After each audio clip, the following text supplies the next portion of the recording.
Hello दोस्तों, आप सभी को जय मसीह की स्वागत करते हैं आज फिर से एक और नए वीडियो में।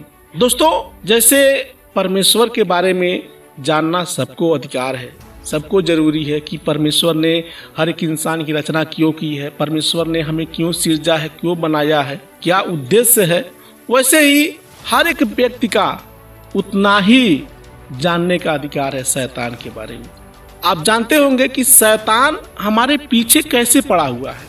एक मसीही जब प्रभु में आगे बढ़ता है तो उसे रोकने के लिए सबसे पहला काम शैतान का ही होता है। ठीक है ना मेरे प्रियो, आप शैतान को नहीं देख पा रहे हैं, लेकिन शैतान आपको हर पल देख रहा है।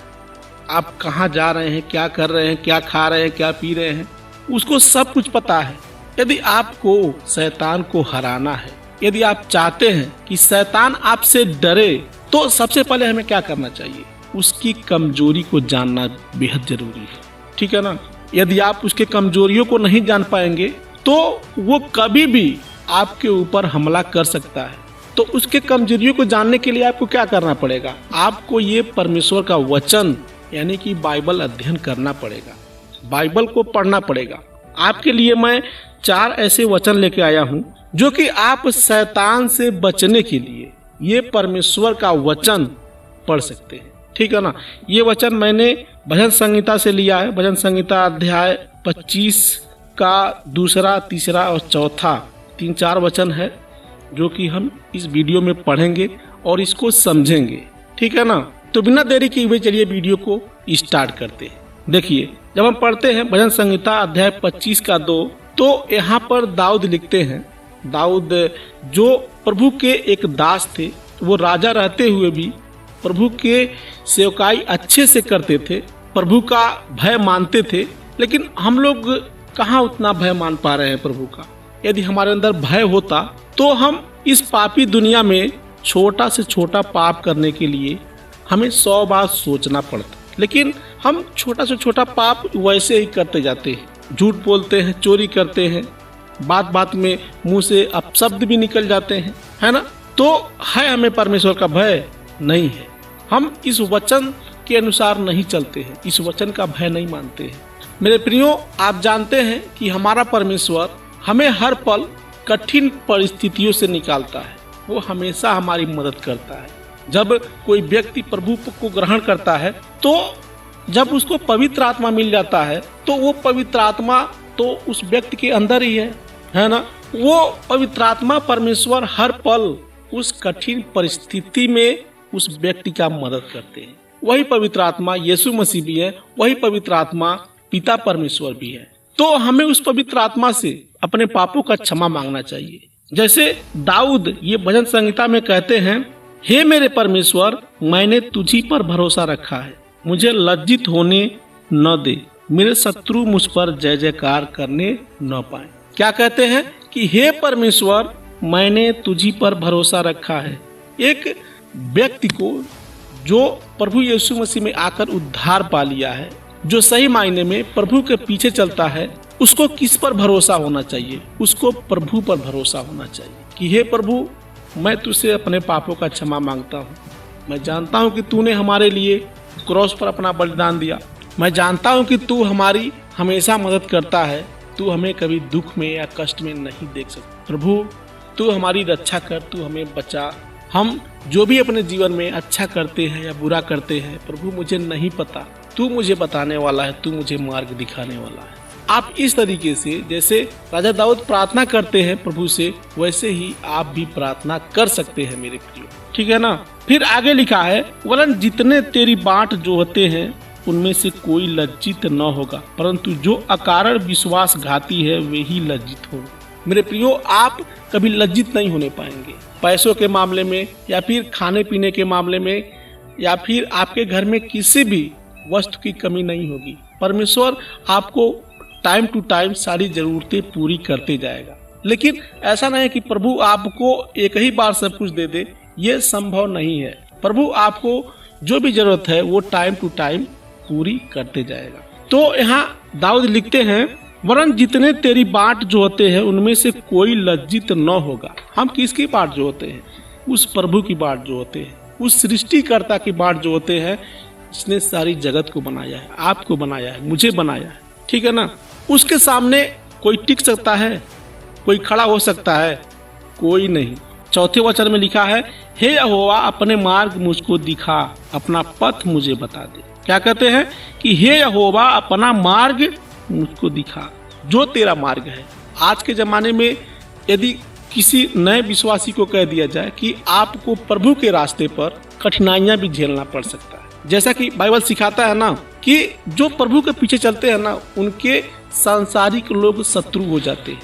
कभी कभी तो हमारे बहुत सारे ऐसे मसीह भाई बहन हैं जिनको जेल भी जाना पड़ता है, मार भी खानी पड़ती है, गालियां भी सुननी पड़ती है। तो जो प्रभु के विश्वासी हैं, जो प्रभु के लिए क्रूस उठाकर चलते हैं, उनको ये सब झेलना पड़ता है, ये सब सहना पड़ता है। आ रहा ना समझ में?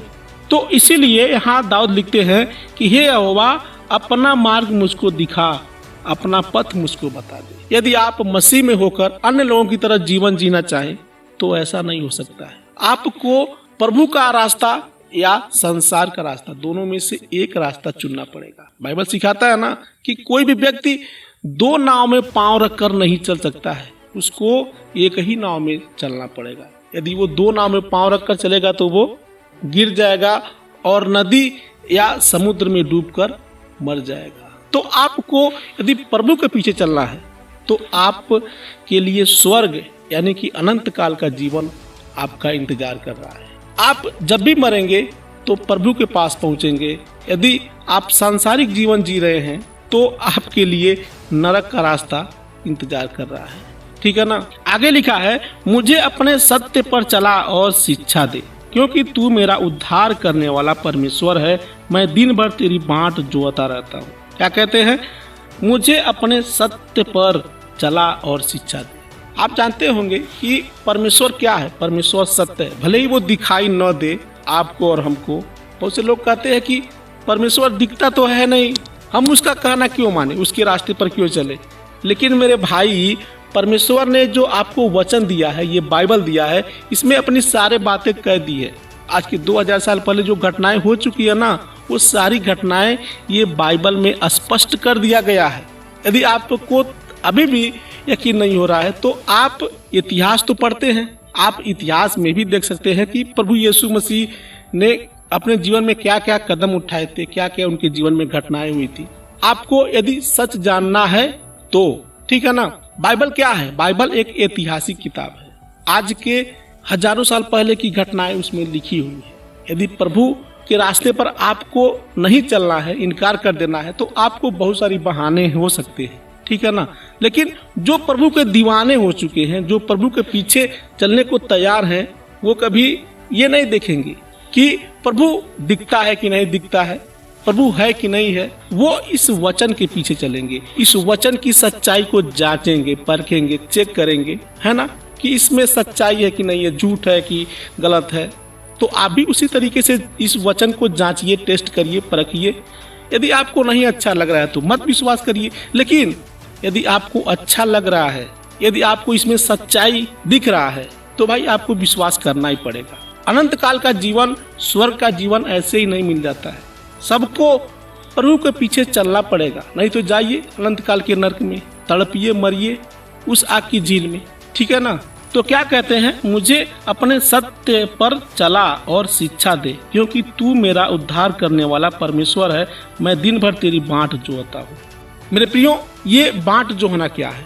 देखिए, आप प्रार्थना करते हैं ना, 1 टाइम, 2 टाइम, 3 टाइम, आप प्रभु से बात करते हैं ना कि प्रभु मेरी जो भी आवश्यकता है वो पूरी कर, मैं अपने पापों का तुझसे क्षमा मांगता हूँ। इस तरीके से कोई भी इंसान प्रभु का बाट जोता है। प्रभु भी आपका इंतजार करता है कि अब मेरा बेटा मुझसे बात करेगा, ठीक है ना। तो यदि आपको सच्चा प्रेम है प्रभु से, तो आप प्रभु के पीछे चलेंगे और आप उससे प्रार्थना करेंगे, आप उससे प्रार्थना में बात करेंगे। आपकी जो भी जरूरत है वो प्रभु से मांगेंगे, प्रभु आपकी सारी जरूरतों को पूरी करेगा। प्रभु कहता है ना कि जैसे मैं हजारों लोगों को भोजन देता हूँ, रोटी देता हूँ, वैसे तू मेरे बच्चे हो, क्या मैं तुझे नहीं दूंगा। तो मेरे दोस्तों, ये थे आज के 4 वचन। मैंने सोचा कि इन वचनों को आप में शेयर करना चाहिए, आपको बताना चाहिए, आपकी आत्मिक उन्नति के लिए। हम लोग हमेशा निरंतर कोशिश करते हैं कि आपकी जहाँ तक हो सके आपकी विश्वास 2 गुना 4 गुना बढ़े, आप प्रभु के रास्ते में फलवंत होने पाए, प्रभु के लिए कुछ करें। ठीक है ना। तो मेरे भाई ये छोटा सा चैनल है, मैं चाहता हूँ कि इसको आप सब्सक्राइब करें और आपकी आत्मिक उन्नति के लिए, आपके विश्वास मजबूत होने के लिए, ताकि आपका आत्मिक ग्रोथ हो अच्छे तरीके से, आप हमारे चैनल को सब्सक्राइब करें और वीडियो को लाइक करें और अपने मसीह भाई बहनों में शेयर करना मत भूलिएगा। ठीक है ना। मिलते हैं कल फिर अगले वीडियो में। तब तक के लिए आप सभी को हमारे प्रभु यीशु मसीह के नाम में जय मसीह की।